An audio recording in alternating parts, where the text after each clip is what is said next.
Today I'm here speaking to all of the educators, most of which of you are either going back to school today for your inset week. Maybe if you're starting a new contract or a new position, then you're going in a week early. Perhaps you're going in a week before your inset week because you know that once that first week of school starts back, you're not going to have time to actually do anything that you really need to do in your classroom because you're going to be busy in all the meetings. So I just thought I would pop on, firstly to say, provide a little bit of support and empathy for you. I know where you're at. I used to work in the education system, used to work in primary schools internationally. So I know what it's like when you've had your summer holiday and, everyone sees, oh, you've had 5, 6, 7 weeks holiday. You must be feeling fresh. And the reality is you're not, because not only has it taken 2 weeks to actually wind down, but the whole summer you're thinking about, oh, I need to do this, and when I go back, I'm going to do this, and it just completely consumes your mind. And so going back into it, especially that first week when, the children haven't started coming in yet, it's all about, well, ideally, it's all about preparing your classroom, getting everything ready, thinking about your planning, how the next school year is going to be for you and your classroom and the children that you're going to be working with.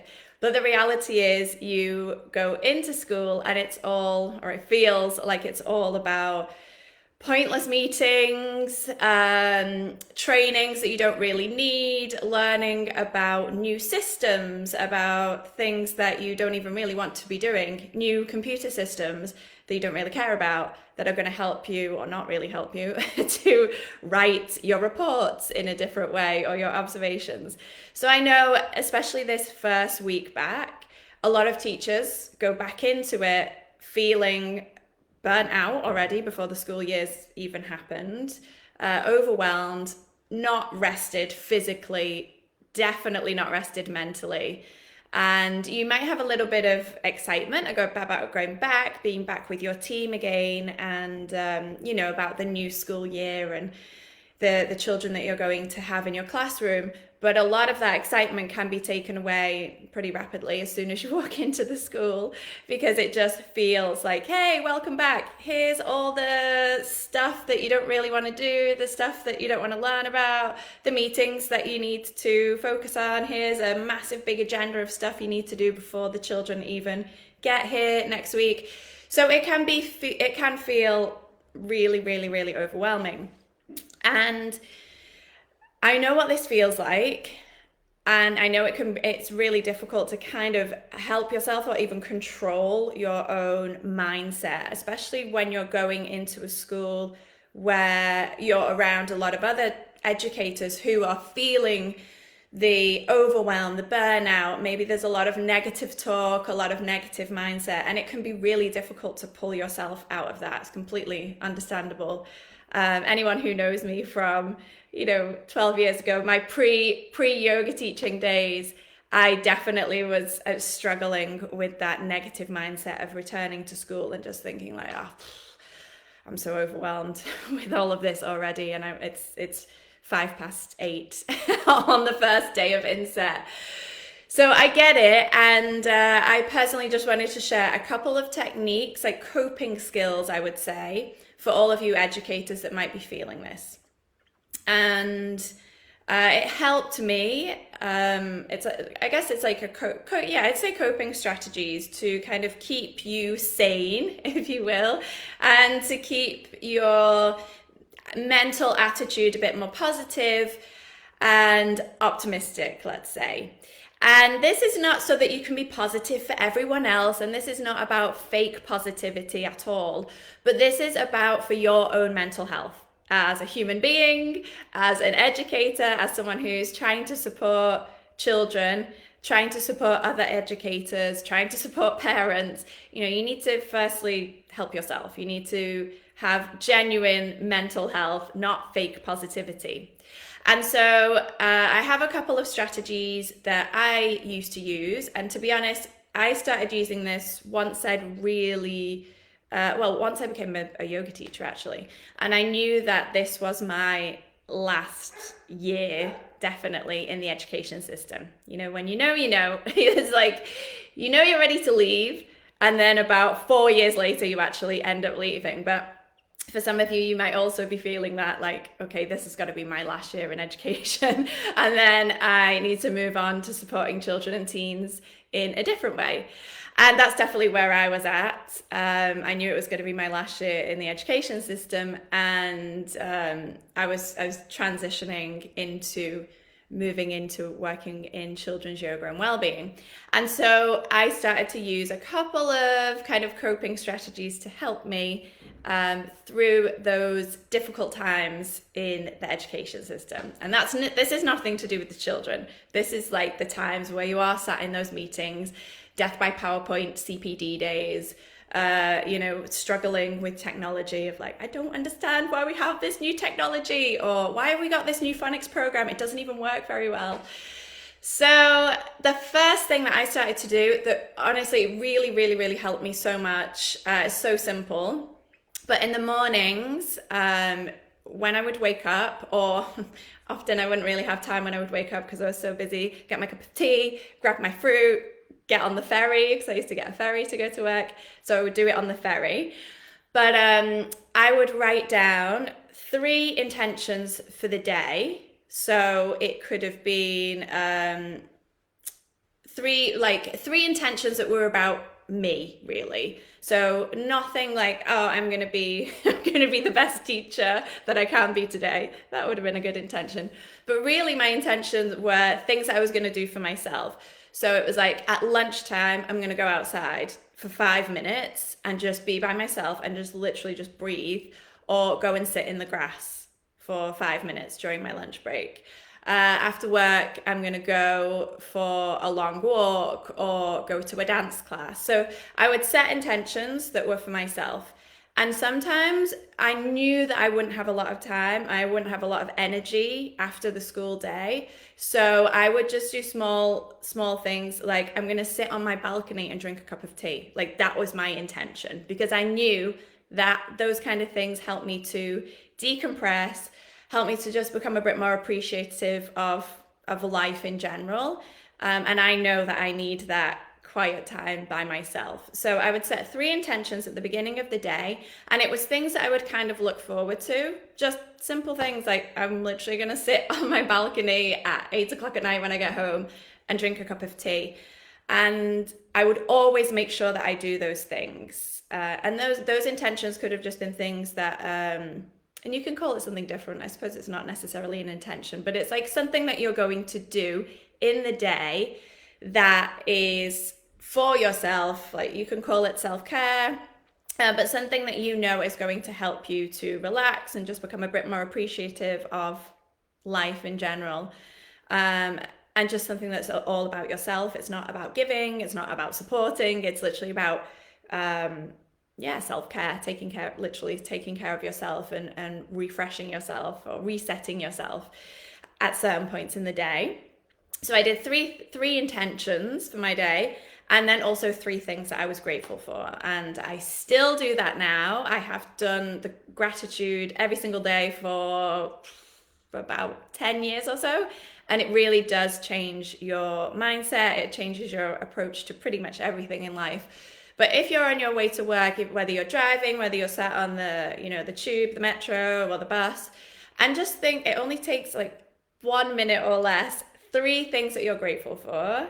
And it can be really simple things. It could be, even I'm grateful that I have the money to be able to get the bus to work, because some people in the world don't. I am grateful for access to fresh water, or I am grateful that my body is healthy, that I can take a deep breath and it's not a struggle. So it can be very, very, very small things. And if you're struggling to find things that you're grateful for, if you're in quite a mindset where it just feels like very heavy, I always think of things that people, even basic needs that many humans on the planet do not have: food, water, access to medicine, access to education, access to the internet. And these can be a starting point for you for your gratitude list. And just 3 things. So that's how I started my morning. And honestly, it really started to make a huge difference. And as I say, I still do it now, even, 10 years plus later. Then you can also bring some of that into some of these meetings that you're going into. Let's be honest, especially Inset Week, if you are in, middle management or senior management, middle management, let's say, but some of you might be more in like senior lead, that senior roles, then you can often sit in meetings and just think, why am I here? This is so pointless. I need to get back to my classroom. I've got to prepare this. I need to be doing this. I don't know what I'm doing. And you're sat in a meeting, you're not listening, which is understandable some of the time because what they're talking about is really not relevant to you or feels very unimportant to you. But you're not listening, and all you're doing is sitting there going in this spiral of, negativity and stress and worry, and you're still not able to actually do anything.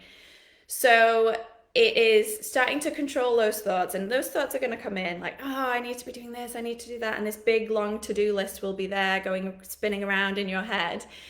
So try to choose, and this does take discipline, but try to choose more, how should we say, like positive ways of thinking rather than spiraling out of control. So you're sat in the meeting, someone's talking at you, it feels like it's a load of rubbish that's really unimportant to you and irrelevant. You can choose either, I'm going to sit here, feel stressed, my stomach's tight, all my muscles are tight, I feel really wired, my nervous system's on overdrive, and all I can think about is I need to do this, I need to do this, why am I here? Oh my God, what is Eve even talking about? This is just a load of rubbish. Option 1. Option 2, you can still choose not to listen, but thinking more methodically of, okay, I need to do this. So when I get back to my classroom, I'll do that for 10 minutes and then I'll do that, even write it down so it helps you to process it. And you're doing it in more of a logical rather than a stressed state. So I'm not saying don't think about all the things that you need to do, because the reality is you do need to kind of have a mental to-do list. But rather than letting your nervous system go crazy, thinking logically, okay, what's my priority? I've got to sit here in this meeting for an hour. That's taking an hour of my time. It is what it is. I'm going to have an hour. What's my priority of things that I need to do? So thinking a bit more logically in that way. If your nervous system is on overdrive, and you'll be able to feel this because everything feels tight, your stomach feels tight, its chest is tight, you'll just notice it in your body. It can feel like very heavy and overwhelming, maybe difficulty breathing, and definitely those negative thoughts or stressy thoughts, let's say, of, I don't want to be here, I don't want to be here, this is a waste of my time, this is a waste of my time. You can think that, or again, you take control of your own thoughts, and even just for 20 seconds, only focus on your breath. Just to calm down your nervous system.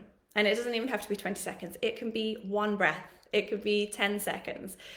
But just not allowing the situation to get you so stressed out that even after the meeting's finished, you go into your classroom and you're just so stressed and overwhelmed with so many things that you have to do that you don't even get anything done. So instead of using that 60-minute meeting as just being stressed and I hate being here and this is pointless and I really hate my job and I need to get out of it, use that hour of being in that meeting, calming your nervous system down, thinking logically, what am I going to do as soon as I get back to my classroom? What's my priority? What can I leave for someone else to do? Or what can I do, next week or another day or even next term, let's be honest. And just kind of being disciplined enough to take control of your own thoughts. And as I say, it is a discipline because negative thoughts, stressy thoughts are easier for us to kind of go with. So it's just taking control of that. And yeah, I'm definitely not saying you should be sat there listening to, contributing to a meeting that you really don't have any desire to be there and it doesn't really mean anything to you. But it's more about being in that place and choosing am I going to let myself get super stressed out and then I can't even think about what I need to do? I'm just overwhelmed for the rest of the day. Or am I just going to sit here for 20 seconds, focus on my breath, calm my nervous system down, and actually have in my head like a to-do list, prioritize, and know exactly what I'm going to be doing for the rest of the day. It just feels a lot better for your body. It feels a lot better on the nervous system and your mind, and it just kind of takes away that those overwhelming feelings that do turn into anxiety, and that is how we get burnt out as educators. So those are kind of the 2 or 3 things, just a little piece of advice I would say. Just try it. That's what I started to do. Sorry if you're senior management and you're listening to this and you're thinking, well, you're just telling my teachers not to listen. The reality is they're not listening anyway. So like they may as well be calm and organized as they're not listening. And I definitely, at the end of the day, you've got to get yourself some sort of routine where you can just walk away from the classroom, walk away from the CPD day, and rather than going for spending the next 2 hours thinking and talking about what a waste of time your day was, having something, whatever it is for you, whether it's you're going out for a run, you're going to do yoga, you do 5 minutes of breathing, you're journaling, writing down, whatever it is, you need something that is going to be an outlet so that you can mentally just literally let it go. Whatever, that was my day. I've tried my best with the time that I've had. I can't do any more. The evening is mine to relax or do whatever you want to do, but not allowing yourself again to spiral out of control and then spend the whole evening in this mindset of, stress and overwhelm, and I need to do this and I didn't do that. What you didn't do, you didn't do. You either do it tomorrow or you don't. But there is absolutely no point getting overwhelmed or stressing about it. And there are some things that you can kind of, you can allow yourself to let go. Sometimes we stress and it's like, it feels like it's out of control. And sometimes we can actually control it and go, I did my best. That's just not ready. It doesn't matter. My display board's not ready. It doesn't matter. All my, my pegs and my drawers and things are not labeled. It's really not a huge big deal. So it's again just kind of prioritizing, doing your best, and being disciplined to choose the thoughts. Are you going to let yourself spiral out of control and worry, or can you give yourself 20 seconds, just close your eyes, take a couple of deep breaths, regulate your nervous system, and then go, I've done my best and the evening is mine. Okay. So I really do have a lot of empathy for you, all of you, going into your first week back, your first couple of weeks back, especially that first week back where the children aren't even there and you are just overwhelmed and busy and going back into the school, into your classroom, feeling burnt out before the children have even arrived. And so it is just finding some coping strategies so that it doesn't get any worse. And actually, we don't want to maintain this level of overwhelm for the next academic year. So it's just finding a couple of things, deep breaths, trying to control your own thoughts where you can. Gratitude, it really, honestly, it is so beneficial. If you haven't tried it, please just try it. Force yourself to do it just for a week and notice how you feel. And then setting yourself some little intentions or goals or activities that are just for you, it's just about you, and that literally self-care. So try those this week, and I would love to hear from you. I would love to hear how your Monday has gone, and if you do try any of those little coping strategies, just let me know. Was it useful, or have you got your own coping strategies to deal with your inset week, your first week back at school? What do you do to make sure that you're not feeling stressed and burning out in the first term or the first couple of weeks of term? So yeah, DM me or comment below this video so that you can share your coping strategies with other educators who also really need it. And I will speak to you all later in the week, but good luck with your first few days back at school.